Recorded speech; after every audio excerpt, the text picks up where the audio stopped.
I still remember that night as if it were carved into my flesh. The stench of burning meat clung to the wind. It was my skin, my back. The laughter of drunken men rattled behind me, coarse and cruel, as though my suffering was nothing more than fuel for their amusement. The desert around me was vast and black, swallowing each frantic step I took. I was 20 years old, and I already knew hell. They had branded me like cattle, pressing hot iron into my back to mark me as theirs. I could feel the scar throbbing, blood and fire mingling, each beat of my heart forcing the pain deeper. To them, I was no longer Apache, no longer human, just property, a slave to be used until nothing was left. But that night, something inside me broke free. Maybe it was desperation, maybe madness. Barefoot and trembling, I ran. The ground cut into my soul sharp stones, cactus needles, bones left behind by animals long dead. I didn't care. I clutched a torn rag against my chest, the last shred of dignity I could cover myself with. Every breath scraped my lungs raw. Every gasp felt like it might be my last. The sky stretched wide above me, studded with stars that mocked my smallness. I prayed not for rescue, not for mercy, but for death to come swiftly before they dragged me back. Behind me, voices rose. They called me by the false name they had given me, shouting it like a curse. Each syllable was a chain, pulling me back toward the pit I had crawled from. My true name, my Apache name, was buried under their cruelty, as though it never existed. And for a moment, I feared they were right, that I was already lost. The desert night was cold, but sweat poured down my body. My legs buckled, giving way beneath me. I stumbled, fell face first into the dirt, tasted blood on my lips. I tried to rise, but my body refused. My heart slammed inside my chest, too wild, too fast. I thought, this is it. This is how I end. Alone, branded, forgotten. But then I saw it. At the edge of the trees, half hidden in the dark, a faint light flickered, a cabin, old, weathered, like something grown out of the land itself. My mind screamed that it was a trap, that stepping closer would only deliver me into another man's hands. But my body had already chosen. Crawling, dragging, I forced myself toward it. Each movement tore my skin, each inch felt like eternity. I collapsed against the wooden steps, unable to climb. My vision blurred, black spots devouring the world. The last thing I expected was salvation. The door creaked open. A figure stepped out, broad-shouldered, tall, his outline framed by lamplight. My heart seized. I braced for the blow, for the harsh grip of a stranger ready to claim what was left of me. My breath came in shallow gasps. I wanted to scream, but no sound escaped. He didn't speak. Instead, he knelt. A heavy coat slid from his shoulders, and in one slow, deliberate motion, he wrapped it around me. The wool was rough, smelling faintly of smoke and pine, but to me, it was softer than any blanket, stronger than any shield. I froze, waiting for the hand that never struck me, waiting for the mockery that never came. He just held the coat there, his eyes shadowed but steady, as if saying, "You are safe, for now." And something inside me cracked again, but not in despair. For the first time in years, I felt warmth that did not burn, a touch that did not wound. My body shook violently, from cold or from grief. I couldn't tell. I wanted to fight it, to push him away, but I had no strength left. The desert faded into silence. The voices chasing me were gone, or maybe they were never real to begin with. All I could hear was the rush of blood in my ears, and the steady sound of his breathing. He lifted me carefully, as though I were glass, and carried me inside. I had no will to resist. The cabin was dim, lit by the glow of a dying fire. Shadows clung to the corners. He laid me down near the hearth, added a log to the flames. Orange light washed over the walls, over his weathered face, and over my trembling hands. I curled into myself, clutching the coat tighter, half afraid it would vanish. He didn't ask questions, didn't demand my story. He just sat nearby, his gaze turned toward the fire, as if giving me space to breathe. That silence was heavier than words. I closed my eyes, exhaustion dragging me under. Somewhere between waking and sleep, I thought of my people, the songs my mother once sang. the dances around the fire, the way the mountains watched over us. I thought of the life I had been torn from, the spirit I had almost forgotten. And in that silence, I realized I wasn't dead yet. That night, I survived. But the girl who stumbled through the desert, the broken, nameless slave they had destroyed her, she never rose again. What rose in her place was someone else. When I opened my eyes again, dawn had already bled across the sky. The cabin smelled of smoke and pine resin, and the faint crackle of firewood kept the silence alive. For a moment, I didn't know where I was. My heart leapt, expecting to see walls of iron bars, the looming shadows of men who had owned me. But instead, there was only wood, rough-hewn planks, a table scarred by years of use, a shelf lined with tins and jars. And across the room, the man. He sat on a chair by the door, his hat tilted low over his eyes, as though he had kept vigil all night. A rifle leaned against the wall beside him, within easy reach. His chest rose and fell with steady breaths, too calm for the storm that lived in me. Panic gripped me. My throat tightened, hands clutching the coat he had given me. I thought of running. The door was there, unbarred, waiting. But my legs were weak, every muscle screaming rebellion. And even if I made it past the threshold, the desert would finish what the men had started. So I stayed, silent, watching. He stirred at last, lifting his head. His eyes met mine. Gray, like the winter sky, cold, but not cruel.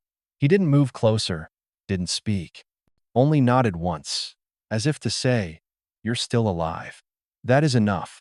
I turned my face away. The hours dragged like stones. He busied himself with tasks splitting wood outside, tending the fire, boiling water in an old tin pot. He moved with the slow patience of someone used to solitude, someone who had no need for conversation. The cabin filled with the scent of coffee, bitter and sharp. My stomach knotted. Hunger gnawed at me, but pride kept my lips sealed. At last, he placed a bowl near me.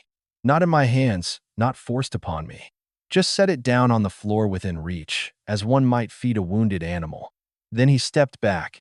I hated him for it. Hated the gentleness, because it stripped away the armor I had built to survive. My captors had been cruel, yes, but cruelty I understood. Cruelty made sense, this, kindness. It was unbearable. Still, I ate. Slowly, cautiously, as though each bite might be poisoned. The warmth spread through my body, battling the cold that had rooted deep inside my bones. And though I despised myself for it, tears welled in my eyes. Days passed. I did not speak.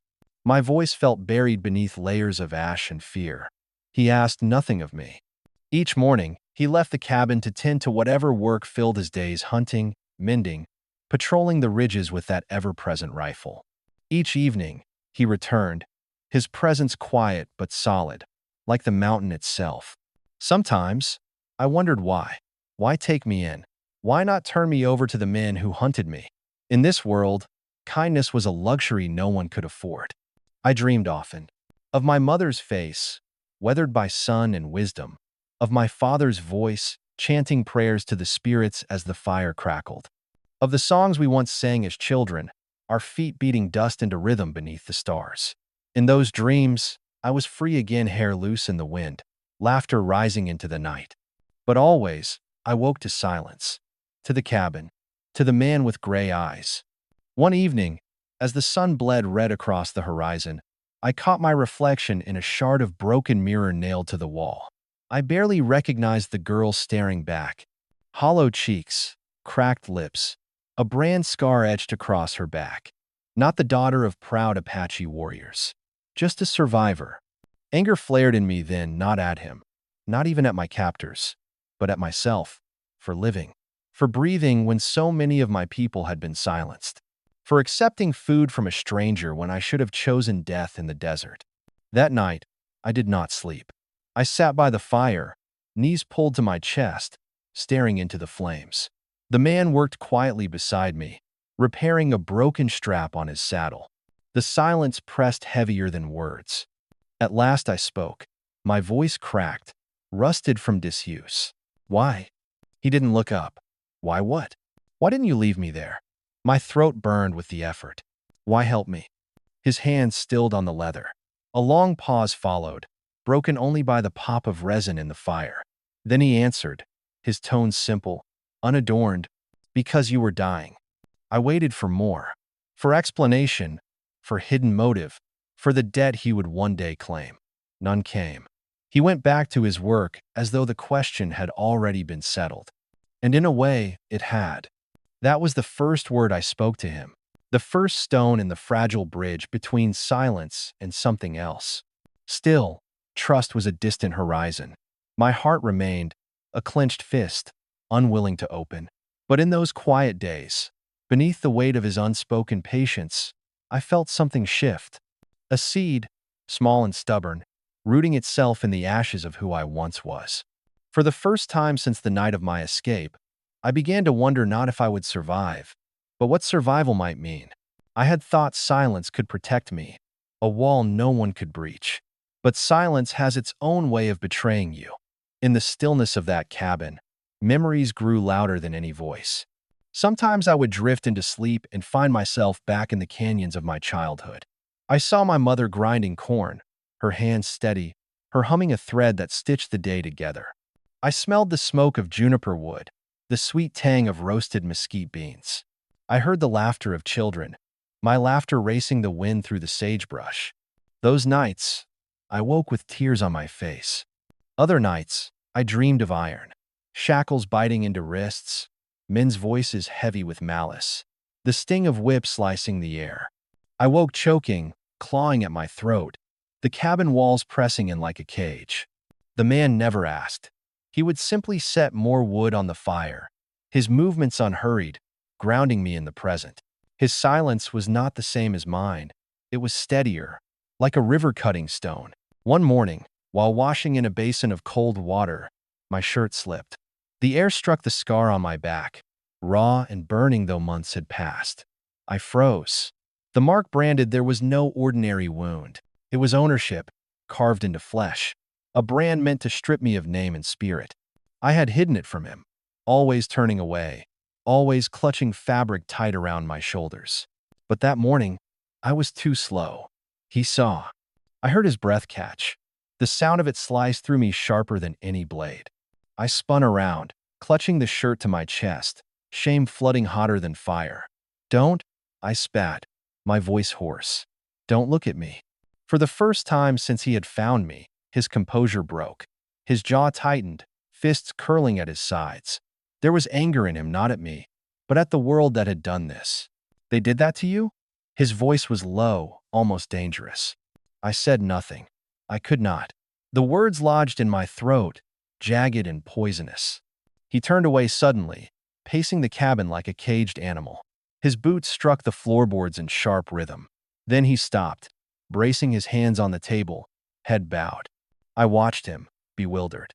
This man who had lived in silence, who carried himself like a shadow among mountains he was shaking. At last, he spoke. "No one should bear a mark like that. Not you." Something broke in me then. I had held myself rigid for so long, a statue carved from grief and rage. But his words cracked the stone. My knees gave way, and before I could stop myself, I was weeping loud, ragged, animal sounds tearing from my chest. I hated it, hated how weak I must look. But I could not stop. He did not touch me. Perhaps he knew I would shatter if he did. He simply stood there, watching, letting the storm of my grief rage until it emptied me. When the sobs finally subsided, I wiped my face with shaking hands. My voice was barely a whisper when I said, "They wanted to erase me, to make me nothing, but I am Apache. I am still here." He met my gaze then. His gray eyes were softer now, not the cold steel I had first seen, but something warmer, something I could not yet name. "You are still here," he echoed. The words wrapped around me like a cloak. For the first time, I believed them. That night, I lay awake staring at the beams of the cabin roof. The scar burned less, though it had not healed. Perhaps it never would. But something had shifted. I had shown him the wound meant to define me, and instead of recoiling, he had carried some of its weight with me. In the silence, I realized, survival was no longer just about breath and heartbeat. It was about being seen. and I had been seen. At first, I lingered by the door like a caged animal, peering out through the cracks between the logs. The world beyond seemed both too wide and too dangerous, the silence of the mountains pressing on me heavier than chains. But he never forced me. Day after day, he moved about the cabin, splitting wood, feeding the horse, tending to the fire. If I stayed curled in the corner, he let me be. If I touched the basin to wash my face, he did not comment. His quiet was strange, but it was a quiet I began to lean on. One morning, the air smelled different. Fresh pine, sharp and clean. The cabin walls no longer felt safe. They felt stifling. My chest ached for more than smoke and shadows, so I opened the door. The light struck me like a blow. I squinted, raising my hand. The mountains rose blue and endless before me, capped with streaks of snow. The air was cold, but it was alive, rushing into my lungs with a sweetness I had forgotten. For a long moment, I simply stood there, trembling. Behind me, I heard him pause in his work. His axe fell silent. I waited for him to say something, but he didn't. Only the steady rhythm of his breathing reached me. Somehow, that silence was permission enough. I stepped onto the porch. The wood creaked beneath my bare feet. Each sound was too loud, like it might draw danger from the trees. I gripped the post, fighting the urge to flee back inside. But nothing came. Only a hawk wheeled overhead, its cry sharp and lonely. I lifted my face to it, and for the first time since the escape, I remembered what freedom felt like. The days that followed, I ventured farther. At first, just to fetch water from the barrel outside, then to gather sticks for kindling. Once, I even followed him a few paces into the woods. My heart hammered like a drum, but my legs did not fail me. Sometimes, when my hands shook too much to light a fire, he would take the flint from me, not snatching, not mocking, just showing the motion again until the spark caught. Other times, he left me to struggle, and I hated him for it until I realized the victory was mine alone. I began to do small things. Sweep the porch, mend a tear in his blanket with clumsy stitches. He never thanked me, not aloud, but his eyes lingered on my work in quiet acknowledgement. It was enough. At night, the fire glowed low, and I would hum under my breath songs my mother used to sing. The words were Apache, soft and broken in my throat. He did not understand, but he listened. His head would lift slightly, as if straining not to miss a note.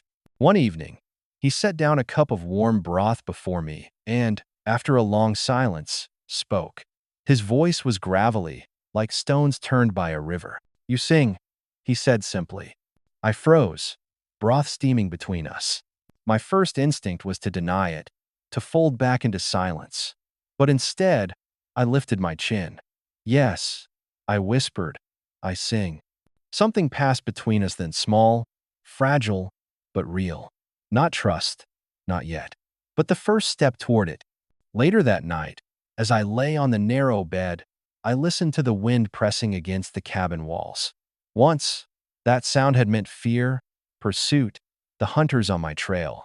Now it was only the wind, and for the first time, I felt its song rather than its threat. I closed my eyes and thought, perhaps I was not only surviving anymore. Perhaps I was beginning to live. The peace did not last. It never does. I remember that morning, the sun barely above the ridges, the air sharp with frost. I was sweeping the porch with a branch broom I had fashioned, proud of the small order I could bring to my corner of the world. That was when I heard it, the thunder of hooves. At first, my body froze with the memory of chains, of boots striking earth. My breath hitched, my hands went cold. I wanted to run back inside, to hide beneath the blankets. But the sound grew louder, closer, until there was no place to hide at all. 3 riders emerged from the tree line.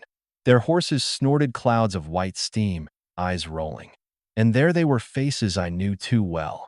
Men from the camp, their mouths twisted into grins that spoke of ownership. "There she is," one of them barked. "The runaway bitch." My name, my real name, died on my lips. Instead, they called me by the mark they had given me, the one carved into my skin. I felt it burn anew. My knees trembled. The broom slipped from my hands and fell with a hollow thud. Before I could retreat, he stepped out from the cabin. the man who had taken me and James Coulter.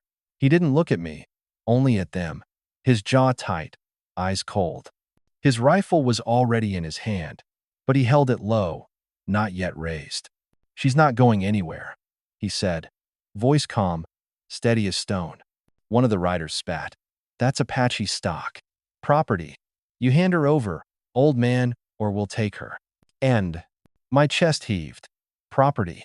The word cut deeper than any whip. I felt the old panic surge. This was it. They would drag me back. I would be nothing again. But Coulter stepped down from the porch, putting himself between me and their guns. "She's not yours," he said. "Not anymore." The silence that followed was so sharp it seemed the world held its breath. Then a gun cocked. I flinched. They raised their weapons, and the sunlight flashed against steel. My heart pounded in my throat. I wanted to scream, to pull him back, but my voice was gone. The crack of a shot split the air. One rider jerked sideways, his pistol tumbling into the dirt. Coulter had moved faster than my eyes could follow, his rifle smoking. Chaos erupted, shouts, curses, horses rearing. The world became a blur of noise and dust. I stumbled backward against the wall of the cabin, ears ringing. And then another sound, one I did not expect, the whistle of law. A sharp, commanding voice cut through the fray. "Enough." Out of the trees rode Abram Hale, the sheriff of the nearby town. His star glinted in the morning light, his revolver drawn. The riders cursed again, but I saw their fear of the badge, of the law they had always twisted for themselves. "Lay down your arms," Hale ordered, "or you'll answer to me." For a heartbeat, the world teetered, violence or retreat, blood or mercy. Then, muttering, snarling, the men pulled their horses around. One clutched his wounded arm, glaring at me with a promise I could almost taste.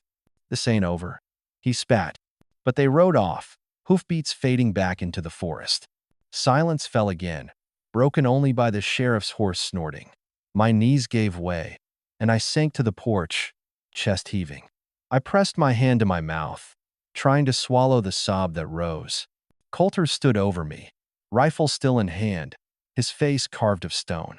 For a moment, he looked every inch the killer they feared. But when his gaze dropped to me, there was no steel, only a flicker of concern he quickly hid. The sheriff dismounted, eyes narrowing on me, then on the scar at my neck. Something in his expression softened. "You're safe now," he said, "as long as I'm here." But I knew better. Safety was never promised. And yet when I looked up at Coulter, still standing between me and the world, I felt for the first time that perhaps I was not entirely alone in the fight. That night, after the riders were gone and the sheriff had taken his leave, silence weighed heavier than gunfire. The cabin smelled of smoke and iron, of fear not yet cooled. I sat by the hearth, knees drawn to my chest, the blanket wrapped so tightly around me it felt like armor. But no armor could keep the memories at bay. When they had called me by the name of Chains, every wound split open again. I was no longer 20, no longer here in this cabin. I was back in the camp, dust choking my throat, ropes digging into my wrists, men's laughter splitting the night. The word property echoed like a drumbeat, like the stomp of boots against flesh. I tried to swallow the cries, but Coulter must have heard. He was seated across from me, cleaning his rifle with deliberate care. His silence filled the room, steady, unshakable. At last I whispered, "They will come back." His hands did not pause. He ran the cloth along the barrel, his eyes fixed on the work. "Maybe," he said, "but so will I." It was not a promise of safety. It was not even comfort, but something in me steadied at the words. The fire crackled. Shadows climbed the walls. I studied him, this man who had chosen to stand in front of bullets for me. Why? He owed me nothing. He had nothing to gain. "Why did you help me?" I asked, the question breaking loose before I could stop it. For a long time, he did not answer. The silence stretched until I thought he might never speak. Then, in a low voice, he said, "Because once, someone didn't." His eyes flicked to the fire, and for the first time, I saw the ghost in him. A face hidden in the flames, a name he did not speak. The weight of his solitude, his self-banishment into these hills. His pain was different from mine, yet it was pain all the same. I lowered my gaze. Words tangled on my tongue. My people were storytellers, but I had buried my own voice under fear. And yet, beside the fire, I felt it stirring again. So I told him, not everything, just a fragment. Of the night they came to my village, the smoke and gunshots, the cries of children silenced too soon. Of the march into captivity, my mother's hand slipping from mine, the brand pressed into my skin. My voice shook, broke, but I forced it out. He did not interrupt. He did not look away. He only listened, and in that listening, I found a strange kind of strength. When I finished, silence settled again, but softer this time. Not heavy like stone, but fragile, like the hush after a storm. He set aside the rifle and leaned back in his chair. "You're not theirs," he said. "Not anymore." I stared at him, the words searing into me. I wanted to believe them. Truly, I did. That night, I dreamt of the desert. Not the camp, not the chains, just open sky, red earth stretching endless, and the voices of my people carried on the wind. For the first time in years, I woke without the taste of fear in my mouth. When the sun broke over the mountains, I stepped outside. The world was washed gold, the forest alive with birdsong. My feet touched the cold earth, and I whispered my true name to the wind. It felt small, broken, but it was mine. And when I turned, Coulter was there, watching from the doorway. He did not ask what I had said. He only gave a small nod, as though he understood. For the first time, I let the corner of my mouth lift in something close to a smile. Perhaps I was not only surviving. Perhaps I was remembering how to be free. The days that followed felt almost like peace. Too fragile, too fleeting. I tended the garden by the cabin, learned to grind corn the way my mother once had taught me, and even dared to laugh once. Soft, unsure, but real. But in the West, peace is never more than borrowed time. It was near dusk when I saw the smoke. A thin, black line rising beyond the tree line, sharp against the setting sun. My heart clenched. I knew they were coming back. I told myself to run, to flee into the mountains. That was what the girl in me still believed. Escape, survive, hide. But I was no longer only that girl. I had told my story, whispered my name to the wind. And now, someone had stood for me. Could I run again? Coulter was already saddling the horses when I found him. His face was stone, but his eyes searched mine. "You can still leave," he said. "Ride east. Abram will protect you." His words cut deeper than chains. Leave. Abandon him to face the riders alone? The man who had shielded me with his body, who had listened when no one else had cared? "No," I whispered, my voice trembling but firm. "Not this time." The thunder of hooves broke the silence. They came with fire and guns, circling the cabin like wolves. Torches flared, guns gleamed. The leader's sneer burned in my memory, his voice carrying across the clearing. "You thought you could keep her? She's ours. Step aside, Coulter, or die with her." The rifles lifted. My knees threatened to give way. Every scar, every memory screamed that I was not worth fighting for. But then I remembered his words. "You're not theirs. Not anymore." Something inside me broke free. Before fear could take me, I stepped out from behind Coulter. My hand shook, but I raised my voice, louder than I thought I could. "I am not your property." The world stilled. The riders jeered, spat, but I saw their surprise. They had expected silence, obedience, not defiance. Coulter's rifle cracked like thunder. One rider fell. The fight erupted, fast and brutal. Smoke filled my lungs, fire lit the night, hooves thundered like drums of war. I scrambled for cover, my heart wild, but I did not hide. Not this time. I grabbed Coulter's spare pistol heavy, foreign in my hand. My father had once placed a bow in my palm, told me I must learn to fight for my people. My hand remembered that weight, even in this new form. When one rider charged the porch, I raised the gun. My body shook, but I pulled the trigger. The shot rang out, and the man toppled, his torch scattering sparks into the dirt. For the first time, I had not been the victim. I had chosen. The battle raged until the last of them fled, cursing, vowing to return. The clearing stank of gunpowder and blood. The cabin still stood, though scarred, and so did we. I sank to my knees, trembling, the pistol slipping from my grasp. My breath came ragged, but through it all, I felt something I had not known in years. Power. Coulter knelt beside me, his hand firm on my shoulder. His face was streaked with soot, his eyes weary. But when he looked at me, there was pride. Quiet, unspoken but real. "You fought," he said. I met his gaze. My voice was barely a whisper, but steady. "I chose." The night wrapped around us, heavy with loss, with danger yet to come. We were not safe. Not truly. The West was never safe. But for the first time, I did not feel like prey.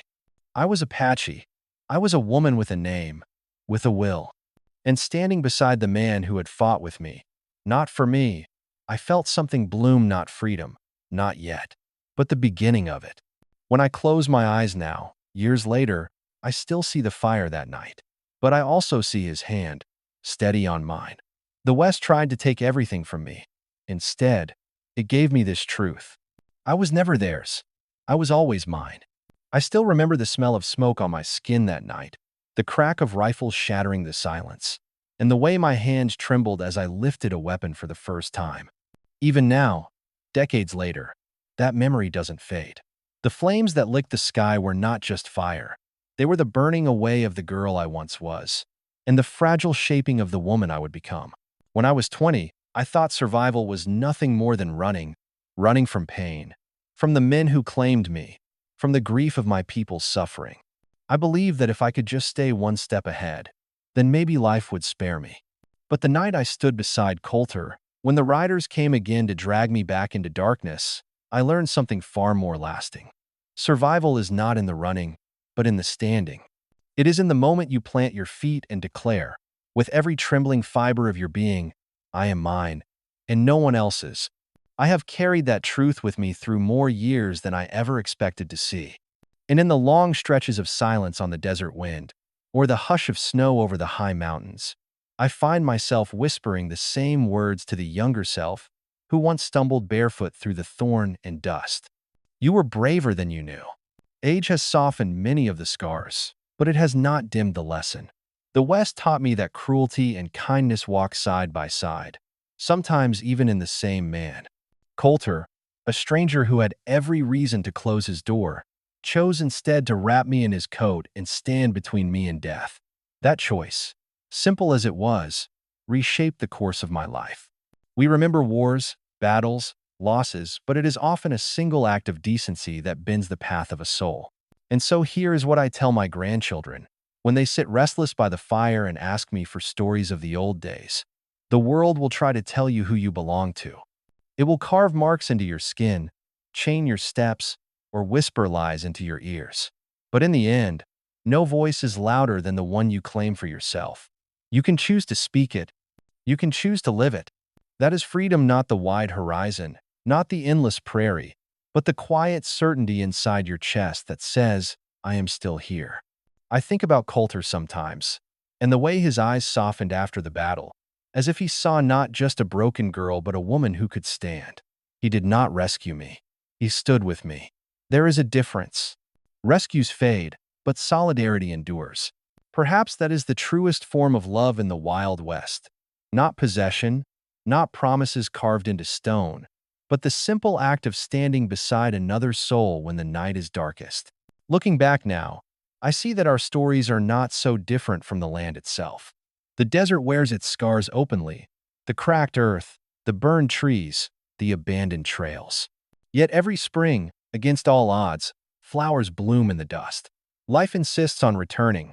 People are much the same. We do not escape unbroken, but we endure, and sometimes we even bloom. So, what is the lesson, after all these years?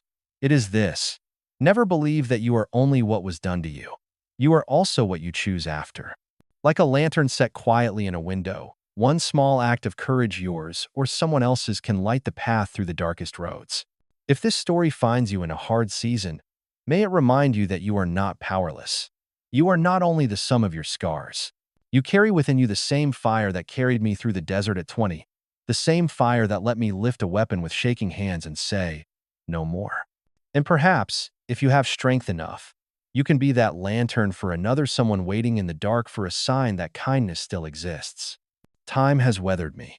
My hair has turned silver, my hands stiff, my body slower. Yet my heart still quickens when I smell wood smoke or hear the soft creak of saddle leather. These things are woven into me, threads of a life I once thought I would not survive. But I did. And survival is not the whole of it I learned. To live, to trust, to share my story so that others might find their own courage. If you hear anything in my words, let it be this: your voice matters.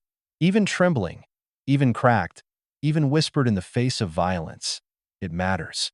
And when joined with another's, it can change the shape of the world around you. The desert remembers. The wind still carries the echoes of riders, of battles long gone. And when I walk slowly now, cane in hand, across the wide plains of my adopted country, I feel both the ache of all that was lost and the quiet triumph of all that endures. I am no longer the frightened girl. I am the woman who chose to stand. If this story has touched your heart, share its warmth with someone who needs it. We are all riders on this long road. And sometimes the gift of a simple story is enough to guide another through the night. And so I leave you with this. Life is a fire in the desert night. Sometimes it burns low, sometimes it rages, but always, if you guard it, it keeps you alive. Guard your flame. It is yours, and yours alone.